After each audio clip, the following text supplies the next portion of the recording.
Hello, all you Hawkeye fans out there. Here we are. Here we are on March 31st, 2022, and we have a flurry of basketball news. Where do we start? Okay, let's start at the top. Um, no surprise, Keegan Murray is leaving the team. Is going to enter the NBA draft, and he is hired an agent, so there's no chance he's coming back. Okay. Um, Chris Murray has indicated by all accounts, he's said it, he's told Coach Fran he's coming back. Okay. Um, Although he may test the waters of the NBA, but that's okay. Wieskamp did that one year and just kind of got a feel for it, and Luca did it one year and got a feel for it. They both came back on the years that they actually did it, and I think that probably made them better players when they came back. Okay.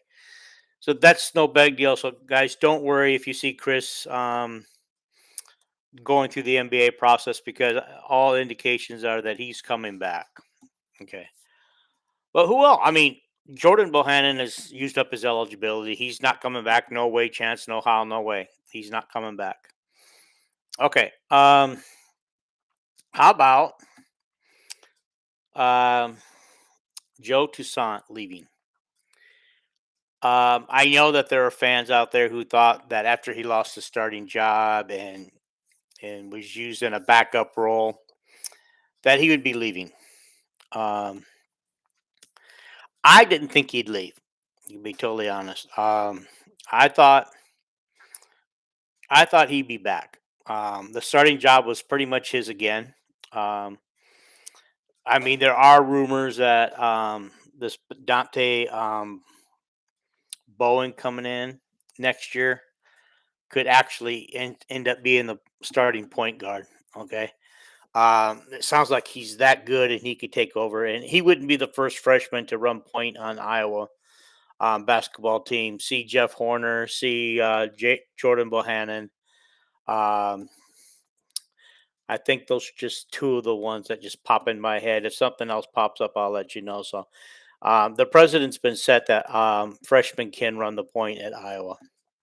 Um, so he's gone. Now I don't understand. I don't know. I'm gonna miss him a little bit because it always seemed like I loved the way his role coming off the bench because he always gave Iowa energy, spark, got a couple of great steals, and he did lead the team in steals this year. In case anybody's curious, he did lead the team in steals. Um, did he? I think he led in assists also.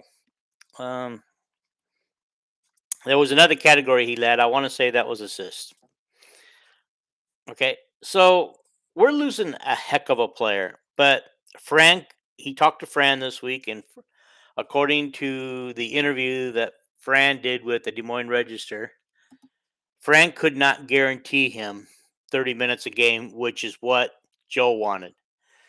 Joe was seeking 30 minutes a game, and Frank, he won't guarantee that. He's never going to guarantee that. He's going to put the best five players on the floor at any given time that gives him the best chance to win.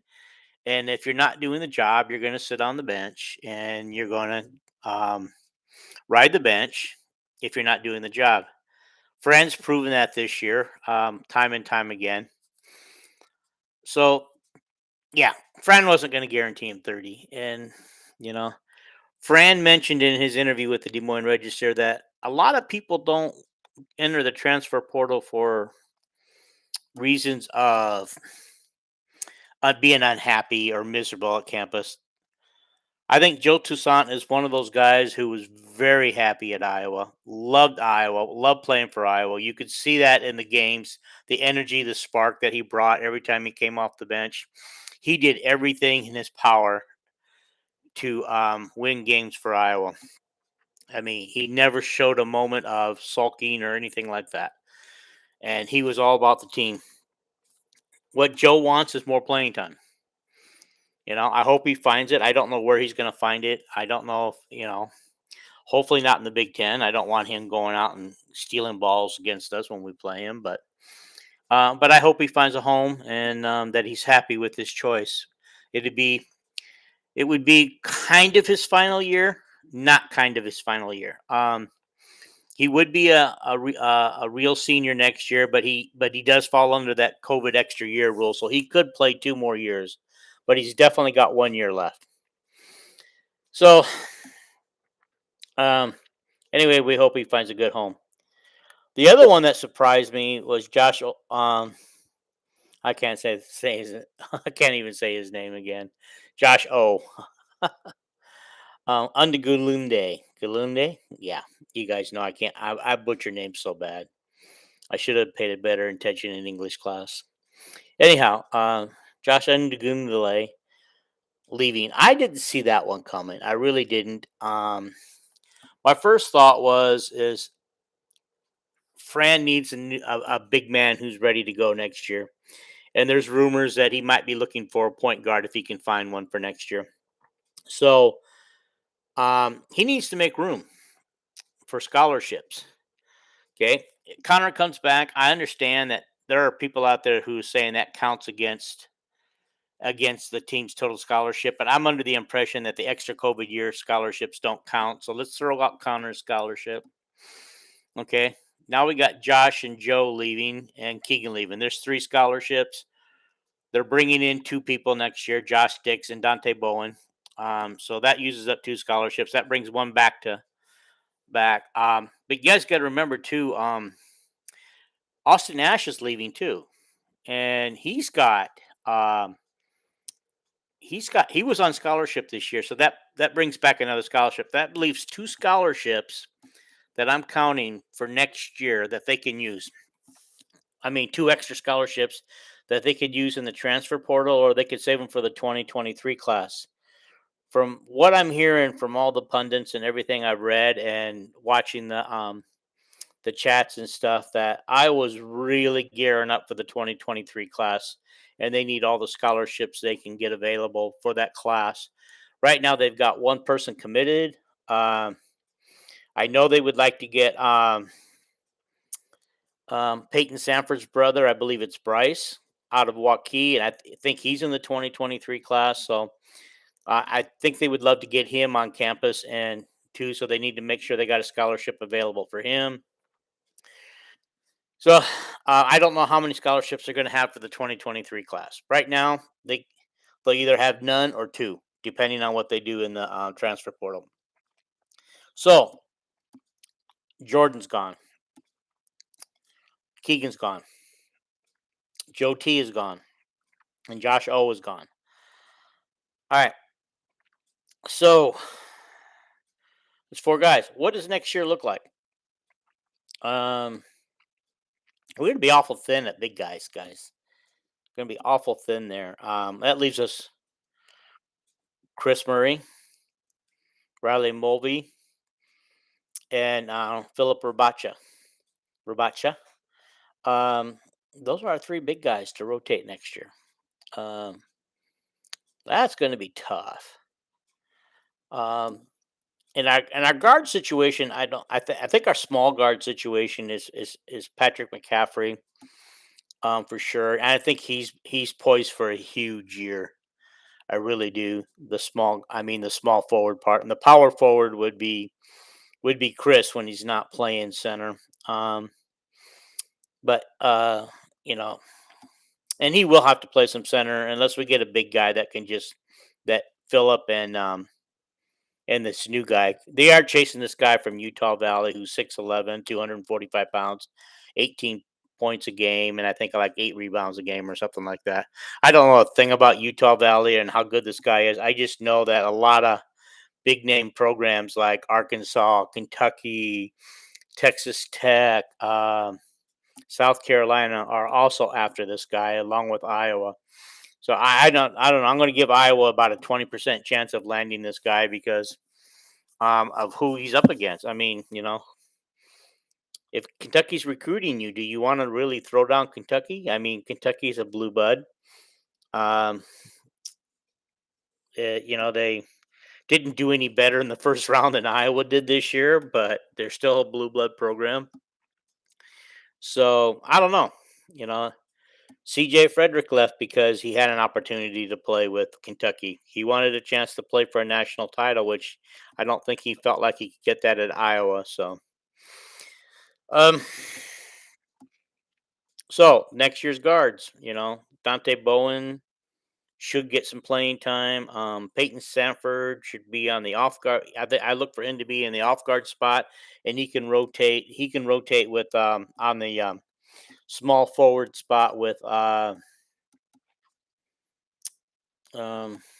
yeah, Patrick McCaffrey.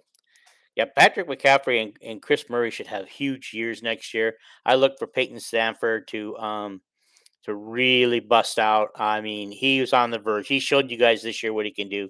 He's on the verge. We've got to get some outside shooting. He can provide that.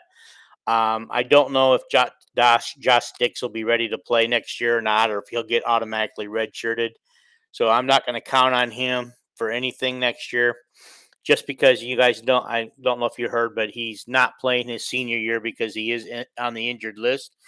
He had a very bad injury. But whether he can be ready to play or got in the fall is not. I don't know. Or can he return to form too? Is another question. So I would look for him to redshirt next year, unless they absolutely get to a point where they have to use him in spot duty. But and that's the only reason is because of his injury. Give him another full year to get fully rehab and fully back to strength.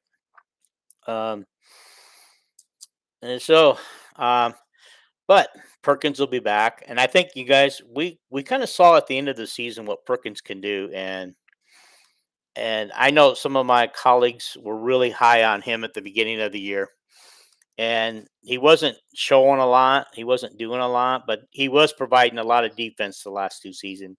He can play defense. I just like the way now he can get in, create his own shot in the middle. He just seems to have a really smooth shot where he can just take the ball into the lane and just pull up and shoot for a short one. And it just seems to always be all net. And he's starting to develop a 3-point shot. So look for Tony Perkins to have another breakout year, a better year than he had this year. I can see him playing a lot. He can play the point or the off guard, as you guys saw this year. Aaron Eulis should be making strides too at the guard. So I think between the guard spot, we got Aaron Eulis, we got Perkins, um, Dante Bowen coming in. Peyton Stanford can play the off guard spot. So there's some rotation there, but I would love to see us pick up another guard, off guard, point guard, somebody who can shoot the three consistently um, for next year. And we'll see. Fran has already said he's going into the transfer portal and will come out with a guard. I mean, a center, the best available center that he can get his hands on. But he's not gonna. He's not.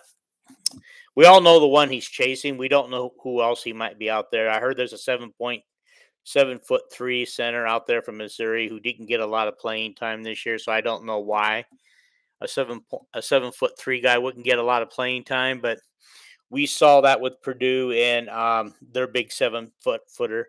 He didn't play full time either in the center. Although he was very effective, he was very effective. So that being said, I think that's where we're at for. We talked about the transfers and we talked about what we think next year's team will look like.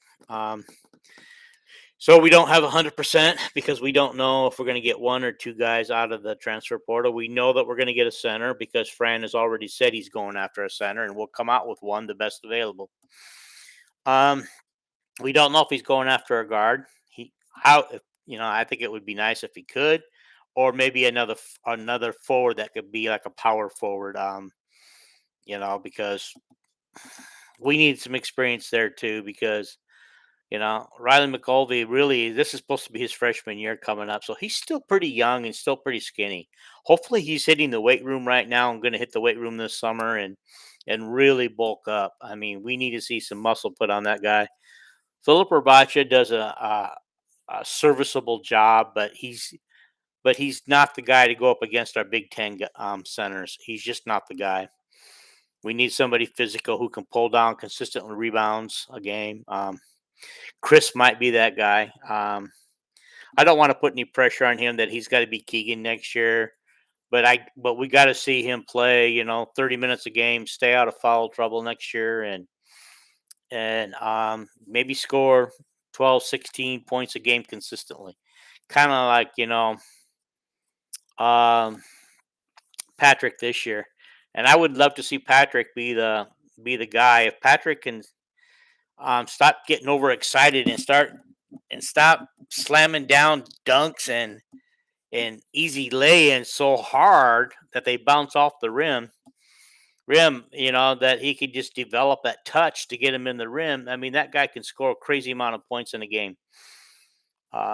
So we also have it's almost certain, but not official, that Connor's coming back, and he can play in some of those guard spots too, and he can play a little defense. He can be the leader on the floor. He can help these guys transition next year, and so I know that there are people rolling their eyes or saying that Connor needs to go, but honestly, I just think you guys, if you watch a decent amount of basketball, if you played basketball, you know that it ain't all about scoring all the time. It's the little things you do on the floor, the assists, the blocks, the things like that, the leadership, the vocalness, the communication, the passing, all that contributes, and Connor can do all of that. You know, if Connor doesn't come back to play, I could see him being a grad assistant this next year. Okay, that's enough of basketball. Let's move on to spring football.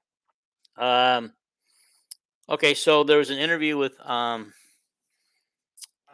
Petrus Spencer, and he basically doesn't care what we fans or what you fans think of him. He's going to go out there and play hard. He's going to go out there and do his best.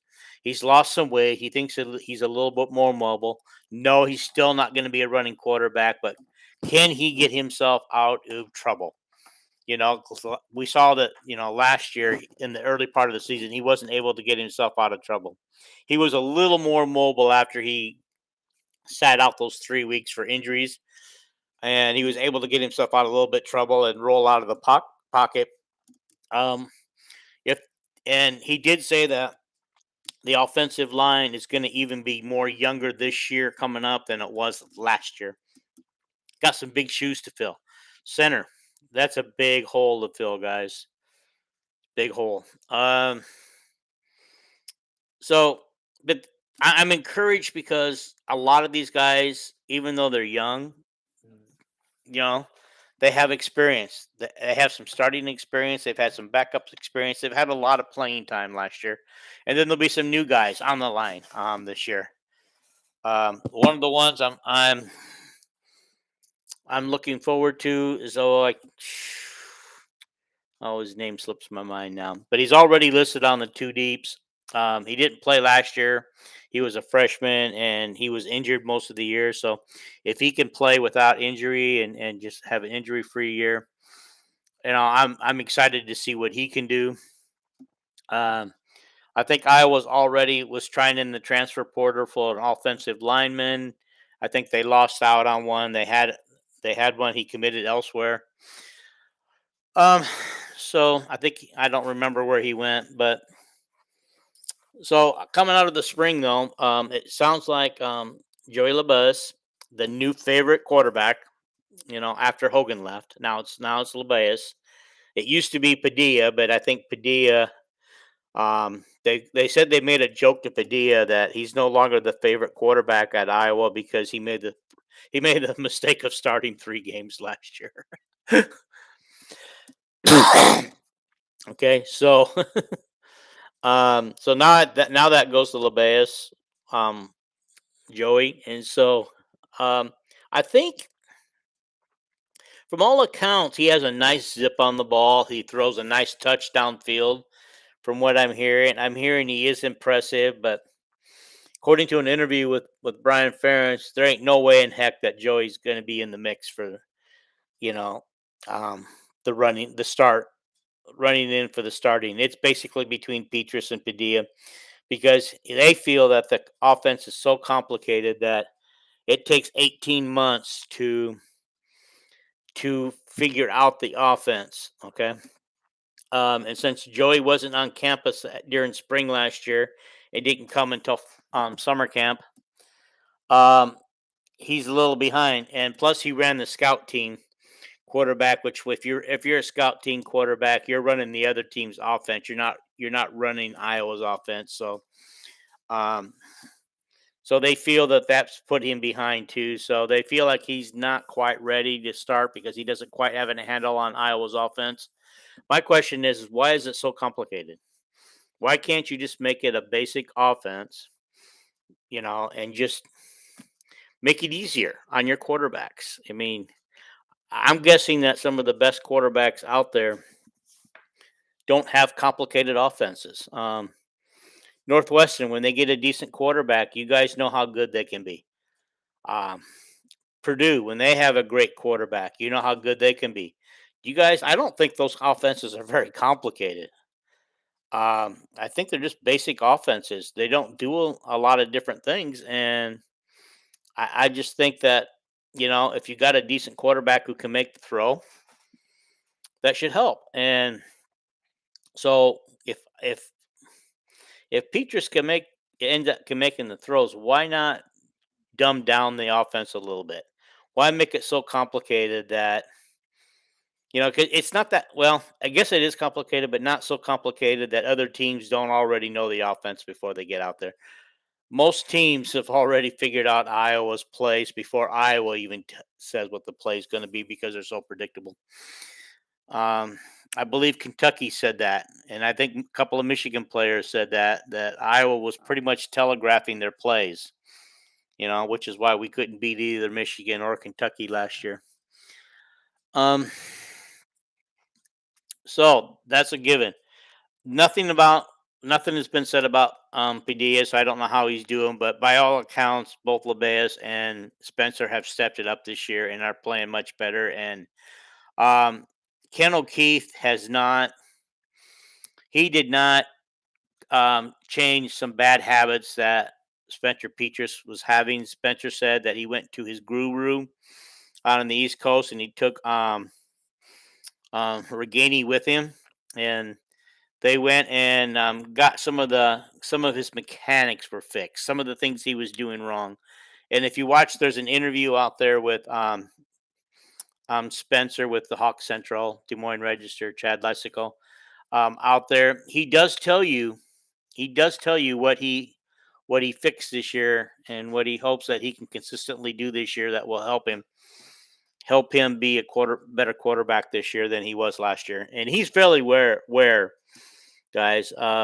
He said he's aware that he's not liked right now, and he doesn't care.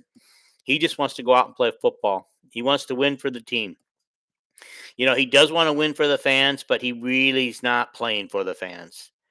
And there's a difference there, guys. There's a big difference there. He's not out there trying to please us. He just wants to win games, and if that he wants to do it for the coaches. He wants to do it for the fans. He wants to do it for his teammates. But he really says, he says it on both sides of his mouth. He also says he doesn't care about the fans and what they think. Okay. About Brian Ferentz being the quarterback coach. Actually, the quarterbacks are excited about this.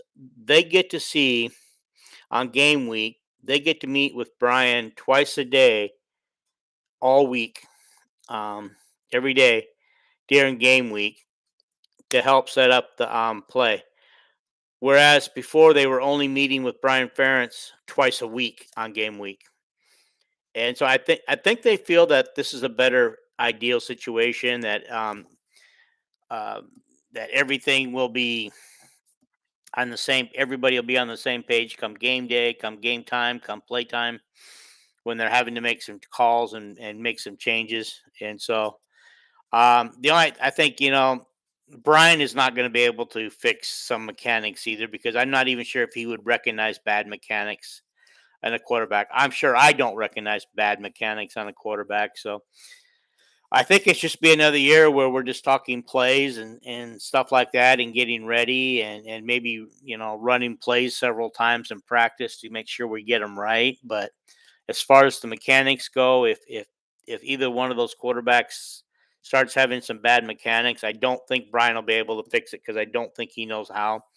But they do have that former Wisconsin QB on staff, QB coach on staff now. He is there as an analyst, and so maybe he'll be able to watch some tape and tell Brian how to go out there and fix it. So because this guy can't be an on field coach, he can only be an in office coach, which is what Ken O'Keefe is doing this year. Which I'm not exactly sure what they're going to be. He's going to be doing because obviously this other guy's been hired to watch and look at the quarterbacks this year and give advice.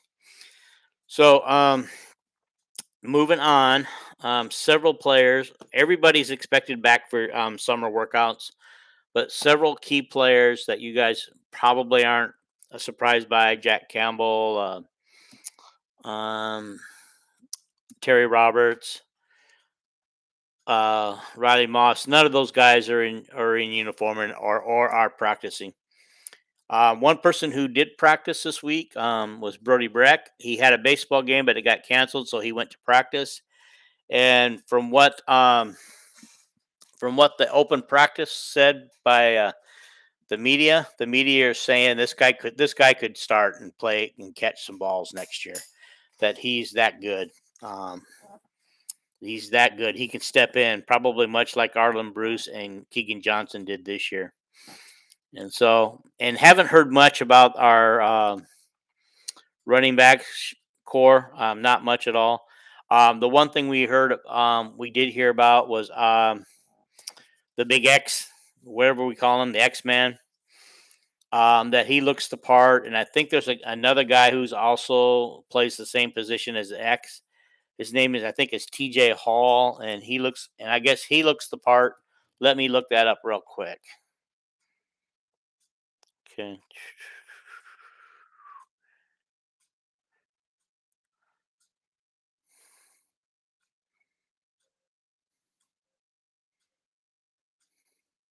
Okay.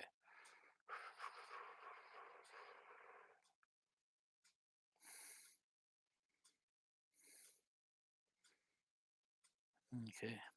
Oh, also on just back up with the basketball thing. I don't know if you guys noticed, but Chris Kingberry's son Carter was redshirted this year and was on the team. I'm not sure how much he can contribute next year. Oh, and the guy they have already committed from 2023 is 6'10" Owen Freeman in the basketball class. And so I really want to get back to that football text that I was looking at. Okay. Um, okay. Oh yeah, they said in spring practice, Cooper Eugene is lining up at the rookie spot, and X and TJ Hall look the part. The following guys are out of practice: Campbell, Jacobs, Merriweather, Evans, Jay Harris, Roberts, Malinsky. If you guys can remember, if you don't remember the name Malinsky, he's the guy who was supposed to be the replacement center, but it doesn't look like it because he's not on the two deeps. Britt Reganey. All those guys are sitting out, but we'll be back in June. There is nothing with bad injuries right now going on there.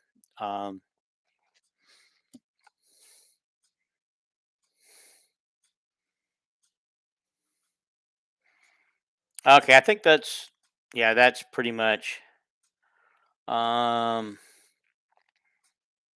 all I got right now on that. Yeah, so we'll just leave it right there. That's all I've got on the. So I was gonna try to. I was trying real hard to find some interviews with. They had interviews with three assistant coaches yesterday and some more players, and I'm going to be honest, I could not find anything anywhere. Usually on YouTube, I can find them, but I didn't find that. And it doesn't look like any of the media has put out any articles yet that I can find of. Maybe they're saving them for later in the week for that. But yeah, let's just end it here, and we'll see. Not sure when I'll be back. If some breaking news happens, I'll come back quicker. Am trying to do this once a week, around Tuesday or Wednesday each week. So if I've got something sooner, I will come back. If not, I'll put something together and we'll go for it. Okay. So I'm out, and thanks for watching. I do want to say, share this video with your friends. Even your cyclone friends might get a kick out of it. Share the video. Like and subscribe to my YouTube channel. Let's get that numbers up, guys. Let's get it up. Like I said in my Hawkeye group called Iowa Hawkeye Sports, there are 2,500 of you guys there.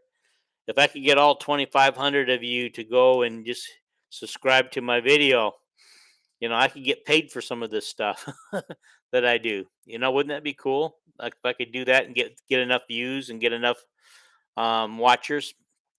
Um, Also, too, the thing that helps is if I can get to 1,000 followers, I can also do live from my cell phone. Right now, I cannot do live from my cell phone, but like if I'm at a game or if I'm in another location and my laptop's not nearby, I can quickly go live and do a quick live show on YouTube for you guys.